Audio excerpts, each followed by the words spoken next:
Text കൊടുക്കണമെങ്കിൽ ഈ heading ടാഗുകൾ നമുക്ക് യൂസ് ചെയ്യാം.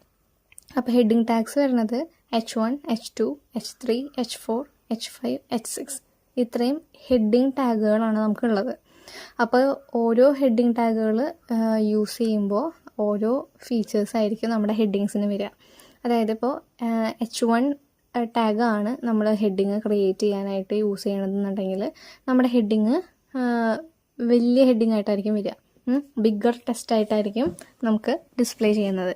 അതുപോലെ H2 ആണെങ്കിൽ കുറച്ചുകൂടിയും ചെറുതാവും, H3 ആണെങ്കിൽ കുറച്ചുകൂടിയും ചെറുതാവും, അങ്ങനെ H6 ആകുമ്പോൾ ഏറ്റവും സ്മോളർ ഹെഡിങ്ങിലാണ് നമുക്ക് ടെക്സ്റ്റ് ഡിസ്പ്ലേ ചെയ്യാം.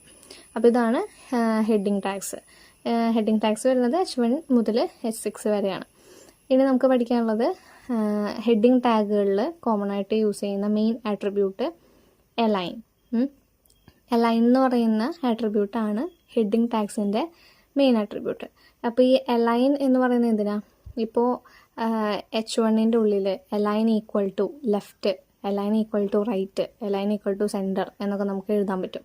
അപ്പോൾ അലൈൻ്റെ പോസിബിൾ വാല്യൂസ് ആണ് ഈ ലെഫ്റ്റ്, റൈറ്റ്, സെൻറ്റർ. H1 അല്ലെങ്കിൽ H2 ഏതെങ്കിലും ഒരു ഹെഡിങ് ടാഗിൻ്റെ ഉള്ളിൽ അലൈൻ ഈക്വൽ ടു ലെഫ്റ്റ് എന്ന് എഴുതിയിട്ടുണ്ടെങ്കിൽ നമ്മുടെ ഹെഡിങ് എവിടെയായിരിക്കും വരിക? ലെഫ്റ്റ് മാർജിൻ്റെ അടുത്തായിട്ടായിരിക്കും ഡിസ്പ്ലേ ചെയ്യുക. അതുപോലെ അലൈൻ ഈക്വൽ ടു റൈറ്റ് എന്ന് എഴുതിയാൽ ഹെഡിങ് റൈറ്റ് മാർജിൻ്റെ അവിടെയായിരിക്കും, അതായത് റൈറ്റ് സൈഡിലായിട്ടായിരിക്കും ഡിസ്പ്ലേ ചെയ്യുക. അലൈൻ ഈക്വൽ ടു സെൻറ്റർ എന്ന് പറഞ്ഞു കഴിഞ്ഞാൽ ഹെഡിങ് വെബ് പേജിൻ്റെ സെൻറ്റർ ഭാഗത്തായിട്ടായിരിക്കും ഡിസ്പ്ലേ ചെയ്യണത്. അപ്പോൾ ഇതാണ് നമ്മുടെ ഹെഡിങ് ടാഗ്സ്. ഇവിടെ ഹെഡിങ്സ് ഡിസ്പ്ലേ ചെയ്യുന്ന ഒരു പ്രോഗ്രാം തന്നിട്ടുണ്ട്, to illustrate different heading styles. അപ്പോൾ അതിൽ HTML ഹെഡ്, ടൈറ്റിൽ കൊടുത്തിട്ടുണ്ട് ഹെഡിങ് ടാഗ്സിന്. അത് കഴിഞ്ഞ് ടൈറ്റിൽ ക്ലോസ് ചെയ്തു, ഹെഡ് ക്ലോസ് ചെയ്തു, ബോഡി ടാഗ് ഓപ്പൺ ചെയ്തു. അതിൽ ബോഡിയുടെ ഉള്ളിൽ തന്നെ ആട്രിബ്യൂട്ട് കൊടുത്തിട്ടുണ്ട് BG കളർ ഈക്വൽ ടു എന്ന് പറഞ്ഞിട്ടൊരു ഹെക്സാഡെസിമൽ കോഡ് കൊടുത്തിട്ടുണ്ട്. അപ്പോൾ നമ്മുടെ ബോഡി എന്ന് പറയുന്നത് ആ ഒരു കോഡിൻ്റെ കറസ്പോണ്ടിങ് കളറായിട്ടായിരിക്കും വരിക. അത് കഴിഞ്ഞ് H1ൽ അലൈൻ ഈക്വൽ ടു ലെഫ്റ്റ് കൊടുത്തിട്ട് ഒരു ഹെഡിങ് കൊടുത്തിട്ടുണ്ട്, this is a heading type 1. എന്നിട്ട് H1 ക്ലോസ് ചെയ്തു.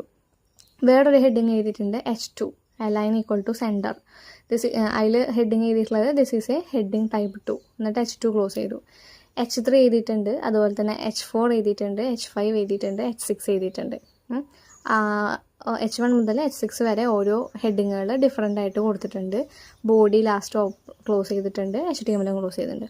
അപ്പോൾ നമ്മുടെ വെബ് പേജ് ഓപ്പൺ ആക്കുമ്പോൾ ഫിഗർ 4.20 എന്താ കാണിക്കുക? ആദ്യം നമ്മുടെ ബോഡി ടാഗ് വെബ് പേജിൻ്റെ കളർ നോക്കുക. വെബ് പേജിൻ്റെ ബോഡി കളർ